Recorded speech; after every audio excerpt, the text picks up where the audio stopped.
வாழ்க்கையை ஒவ்வொரு நாளும் வெற்றி தோல்வியாக ஒப்பிட்டு பார்க்காதே. வாழ்க்கையை ஒவ்வொரு நாளும் முழுதாக வாழ பழகு.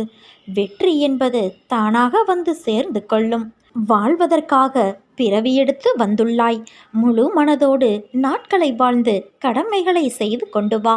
கவலைகள் பிரச்சனைகள் வரும் என்பதற்காக வாழ்க்கையை வாழாமல் தவிர்க்க முடியாது குழந்தையே.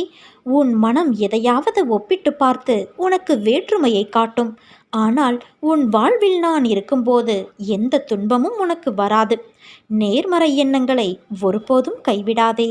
என் பிள்ளைகளான உங்கள் மீது நான் நிஜமான அன்பு கொண்டவன். என் பிள்ளைகளை எல்லாவித கஷ்டங்களிலிருந்தும் கவலைகளிலிருந்தும் கை தூக்கிவிட அவதரித்தவன் நான். எப்போதும் என் நாமத்தை உச்சரி. நான் எப்போதும் உன்னை மட்டுமே நினைத்து கொண்டு இருக்கிறேன். எப்போதும் தைரியமாக நீ இருக்க வேண்டும் என் குழந்தையே. எதை பற்றியும் கவலைப்படாதே.